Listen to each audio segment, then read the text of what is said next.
మరి తులారాశి వారికి ఏ విధంగా ఉంటుంది? ఈ సంవత్సరం ఏ రంగంలో వారికి ఏ విధంగా ఉంటుంది? తులారాశి వారికి శ్రీ విశ్వావసు నామ సంవత్సరం ఈ రకమైనటువంటి గ్రహస్థితి ఉంది.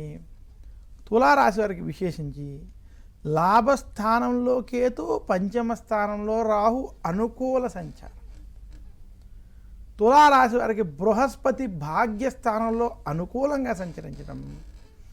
తులారాశి వారికి శని పంచమ స్థానం నుంచి 6వ స్థానంలోకి వచ్చి 6వ స్థానంలో పూర్తి అనుకూల స్థితిలో సంచరించడం చేత తులారాశి వారికి శ్రీ విశ్వావసు నామ సంవత్సరం అద్భుతమైనటువంటి సంవత్సరం తెలియజేస్తున్నాను. తులారాశి వారు గత కొంతకాలంగా ఏవైతే ఇబ్బందులు సమస్యలతో ఇబ్బంది పడుతున్నారో ఆ సమస్యల నుండి ఈ సంవత్సరం బయటపడతారు. ఉద్యోగస్తులకి ప్రమోషన్లు ధనపరంగా కలిసి రావడం స్పష్టంగా కనపడుతుంది.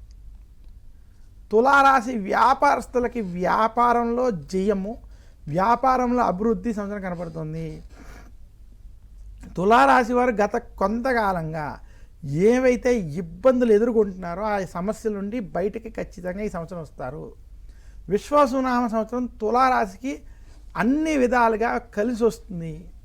తులారాశి వారికి రాహు కేతు కూడా అనుకూలంగా వ్యవహరించడం చేత మీరు చేసేటువంటి దైవ దర్శనాలు, యాత్రలు, పుణ్య స్నానాలు వంటివి కూడా మీకు శుభ ఫలితాలను ఈ సంవత్సరం ఇవ్వబోతున్నాయి. ఇంకా తులారాశి వారికి కుటుంబ సౌఖ్యం, పిల్లల వల్ల ఆనందం వంటివి ఈ సంవత్సరం కనపడబోతున్నాయి. ఇంట్లో పిల్లలు కూడా, సంతానం కూడా మంచి ఫలితాలు తెచ్చుకోవడం, వారి ఉన్నతి మీరు చూసేటువంటి స్థితి కనపడుతుంది. తులారాశి వ్యాపారస్తులకి, ముఖ్యంగా రైతాంగం, సినీ రంగం, మీడియా రంగంలో ఉన్నటువంటి వారికి శుభ ఫలితాలు, అనుకూల ఫలితాలు ఉన్నాయి.